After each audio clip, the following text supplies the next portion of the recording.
What's up YouTube, and thank you for coming to the Ashenchevalier for another video. In this video I'll be going through the Prologue for Thors of Coldsteel 2, and therefore if you have not played the game before and want to, jump off this video and come visit when you're done. And with that, let's get to it. Into the pits of Gehenna.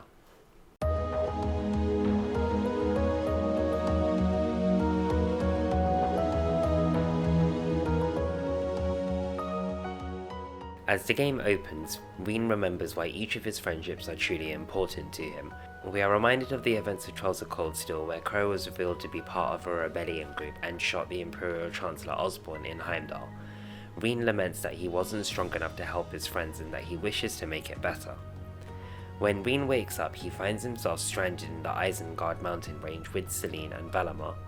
Valimar does not have the power to take them back as he exhausted all of his mana bringing Rean here. Selene tells Rean that he must accept his fate and protect himself, referring to him as the Ashen Awakener. Selene explains that Rean is a chosen one, chosen by a fragment of the ancient Great Power, the fragments which were the origin of the Great Knights that appear in Erebonian legends. Selene continues that the Great Knights once protected the people from harm and disaster. However, other times they have been the very cause of such harm and disaster. Standing behind them is one of those Great Knights, the Ashen Knight, Valimar. Rean remembers calling him, and Selene continues to explain that Valimar is not the only one. The noble faction also have one, the Azure Knight, Ordine, piloted by Crow. Rean approaches Valimar, thumping him, demanding that he wake up and take him back to his classmates in Trista, which is met with silence. Selene remands Rean, telling him that he is wasting his time. Valimar's core was damaged during the battle against Ordine. Despite that, he did his best to get Rean as far away as possible and prioritized Rean's recovery over his own. Rean takes a look over the mountains and realizes that they are in the Isengard range, north of the Nortia province. We strive on down the Isengard range, completely ignoring Selene part of the way down, until she asks if Rean is mad at her. Rean sarcastically suggests that there would be no reason since she only disregarded and overruled his decision to stay in Trista. Selene sighs, explaining that Rean would be dead if she hadn't made such a decision. During this time, Rean asks all of his questions from the beginning again. What is Selene, apart from a talking cat? Why does she seem to know so much? And why can she talk in the first place? Selene explains that she is a familiar. She serves the witches of the Hexen clan, in this case Emma Millstein. Makes sense that Emma would be a witch. I mean, who else would fit the witch motif? She obviously knows magic since she stole my heart. Finally, we continue down the range where Rean recognizes an area where Master Karfai, the founder of the 8 Leaves One Blade school of swordsmanship that he follows, trained him. Emir, his hometown, is just a few hours away. As they decide to head there, a magic knight approaches them and Rean steels himself for a tough fight. He puts up a good fight but isn't strong enough to hurt the magic knight. Selene tries to put up a shield which gets destroyed easily, and just when it seems like there's no hope, a massive cross crusade art is cast underneath the magic knight, causing the ground to crumble, falling below, taking the magic knight with it. Elise, Alfin and Torval made it just in time. Rean falls to the ground after acknowledging their presence, clearly from exhaustion and the lack of a full recovery. The screen fades to black and we hear Rean's thoughts.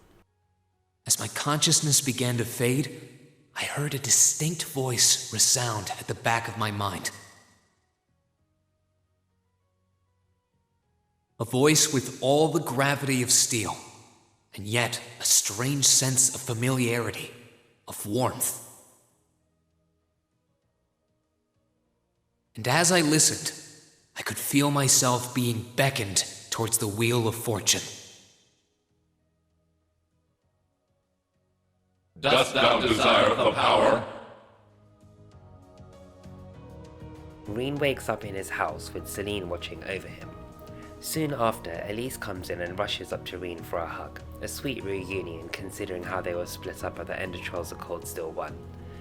Alfin and Torval join, of course, giving Alfin the perfect opportunity to mock the two lovebirds. I do love the little cracks that she makes. She is so descriptive for no reason. Anyway, finally, Rean's mother and father enter the room and are just as relieved to see Rean up and about. Now, for a situation recap. Baron Schwarzer, Rean's father, explains that the Noble Alliance formed 1 month ago essentially occupy all of the major cities within Erebonia. The Imperial army have tried to fight back to no avail. It was Prince Oliver who asked Tovor to rescue Elisa and Alfin from St. Estraya in Heimdall during the chaos that ensued at the end of the previous game. His Majesty, the Emperor and Crown Prince Cedric have fallen into the Alliance's hands, although the official story is that they have been taken into protective custody, so are rumoured to be safe. Prince Oliver's whereabouts, however, are unknown. Alfin assures Rean that Oliver should be fine considering his feats in Labal. You gotta play Trails in the Sky to understand this reference. I'll eventually have story summaries for those titles too, however I've not actually played all of them myself either since I started on Cold Steel itself, but I did watch Lady Virgilia's amazing summaries of them, link in the summary, please go check her out too. Okay, so Alfin expresses more concern for Cedric, her mother and her father. Elise tries to assure her that they are fine when Tovor expresses his concern too, but wants to talk to Rean about Trista and Thors since he has some info. He explains that both have been taken by the Noble Alliance, though there are rumours that some of the students and teachers are unaccounted for, suggesting that they may have escaped. Celine agrees that Class 7 must be safe as she can sense Emma's spirit, so she knows she is alive. Tovor suggests that since Rean is safe and sound, there shouldn't be any doubt that the rest of Class 7 are also safe and sound, so he shouldn't have to worry. Rean's father rightly points out that Rean may be safe and sound, but he is hardly in peak condition and he should take this time to rest at home until he is fully recovered, and that is exactly what we are going to do. The next morning has Rean walking around town and having a little conversation with each of his friends and family. First is his mother, Lady Lucia Schwarzer. He notices her cooking pheasant stew, his favourite, and she mentions that it's no extra worry as it's been like having a second daughter with Princess Alfin around. Rean comments that he completely understands that in times like these, a person like his mother would never change, always welcoming with open arms, wishing that he was as good as a son as she is a mother. His mother embraces him, telling him that that isn't true at all, and that she was worried sick not knowing the situation with him nor Elise, but she truly believed that they would find their way home safely. She goes on to tell him that no matter what, as long as he is in this house, he is their son, and that her arms are always open for him, whether it's fear or sadness, she would always welcome him the same way. Next up is his father, Baron Theo Schwarzer, who talks about the current state of war and that Emir remains unscathed at this time.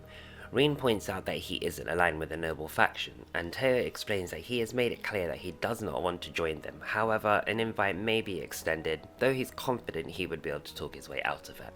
He also talks about Viscount Arseid, whom he can't get in contact with, though he's certain is doing well. Viscount Arseid is Laura's father, and we met him in Legram and on the Courageous. Outside near the open baths, Elise is pampering Celine, giving her warm milk and just making sure that she has everything that she needs since she saved Rean's life, which is pretty sweet. Rean wonders when that had happened, and Celine abruptly states that she hasn't said anything of the sort, so doesn't know where it's coming from, then saying that she should be the one thanking her. Curious. Rean then remembers that Elise saw a cat around the old schoolhouse, meaning that she lured her in there, so that Rean would follow, putting her in danger. Rean of course gets angry, but Celine explains that the trial was designed not to attack anyone but the trial taker, so he forgives her. Princess Alfin's next, who's in the church, trying really hard to keep everything together. Rean breaks through to her, causing her to cry, mentioning that she had a fight with Prince Cedric the morning of the assassination of Imperial Chancellor Osborne, and was going to make up with him that evening, but of course she was not able to. Rean assures her that she will be able to make up with him sooner than she thinks, and whether she is royalty or not, no one will hold it against her if she wished to show her honest feelings. Finally, we head to the Phoenix Wings for a soak. Rean ponders on everything that he has learned so far and the overall situation itself. He laments on his own mental state and how he wishes he could have done better against Crow, but he was simply a joke in comparison, even with the Divine Knight. Further, he comments that he found direction in his life in Trista and the Academy, but now, due to his weakness, he's lost it all. Elise eventually joins, and Rean really lets out his feelings. He torments himself even more by telling Elise that she came because she was worried about him and that he is sorry that everyone around him always has to take care of him. It happened in the blizzard 12 years ago, when he lost control 8 years ago, when Master Karfai cut his training short, and even last month when his friend sacrificed himself for his safety. Even deeper, he says that he is too fortunate to have so many loving people around him, and that he doesn't have the right to be treated kindly, as all he brings them is misfortune, like some sort of curse. Elise gets really mad and tells him that he is ridiculous to talk about the right to be treated kindly. Who exactly decides that anyway? She doesn't look out for him because she expects something in return. Acts of kindness aren't debts to be repaid. She looks out for him because she cares about him and he is important to her. Damn, what a beautiful segment. I was in tears, I'll be honest. Watching it again, recording this, yeah, I'm in tears again. Anyway, she assures him that every one of his acquaintances surely feel the same way, grabbing his hand, and Please don't say that you don't have the right to be treated kindly. Of course you do.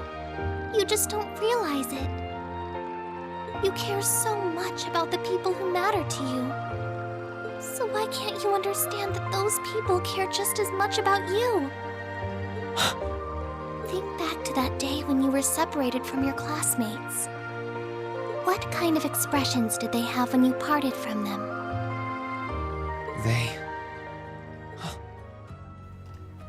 Okay, back to it. Rean realizes that his friends were all in fact smiling when they sent him away, because they truly believed that they would see each other again, and they trusted in him. He ought to trust him in the same way too. Eventually, thanking Elise and feeling as though he now knows what his path ought to be moving forward, and just in the nick of time, Princess Alfred appears and gets in a line. I see all's well that ends well, with a little tee-hee, but I'm not about to imitate that.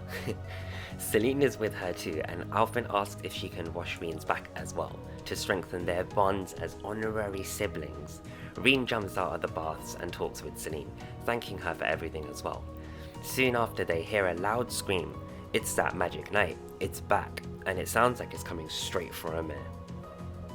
Later, they join up with everybody else at the mansion and conclude that the magic knight is coming through the valley and is more than likely after Rean, or more specifically, the Ashen Knight. Celine seems to be able to track it roughly, so we head on down through the canyon. As they reach the bottom, the knight appears.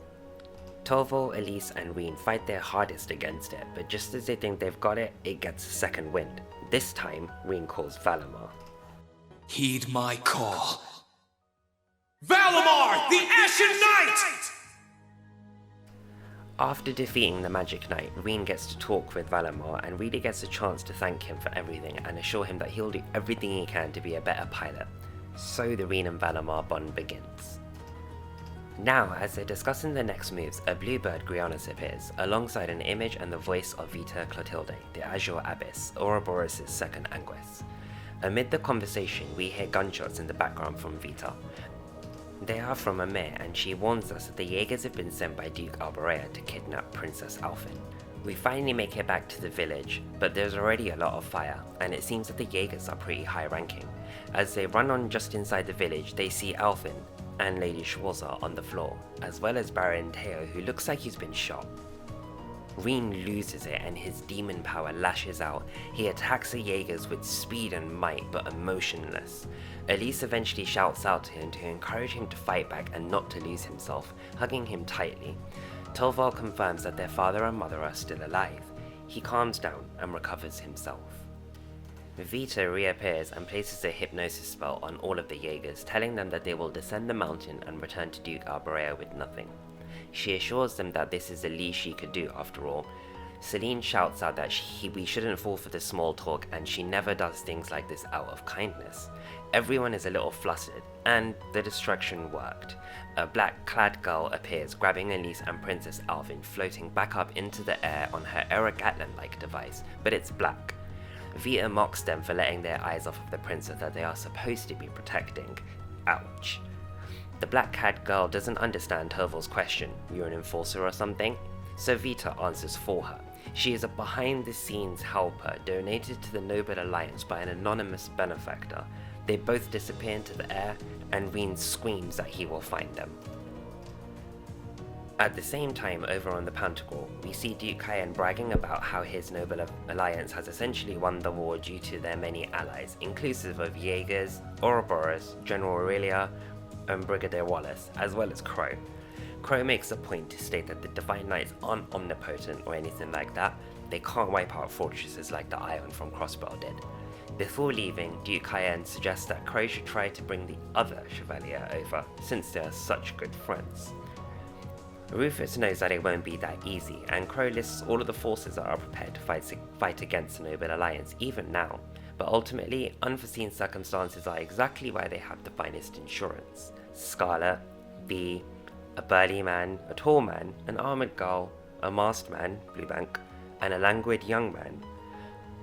Rufus encourages them to all enjoy their fill of battle against the Ironbloods, the Crimson Wings, and the Horned Lions in the War of the Lions reenactment. And that concludes the prologue of Trails of Coldsteel 2. Whew, looks like Rean's got his work cut out for him, huh? He's got to reunite with all of his friends, also needs to fully understand the current situation, and now retrieve Princess Alphen and Elise. But no doubt our man Rean is exactly the guy for the job. Thank you so much for joining me for this video. It's been the Ashenchevalier. Please like, share, comment, subscribe, and continue moving forward relentlessly without looking back. Peace.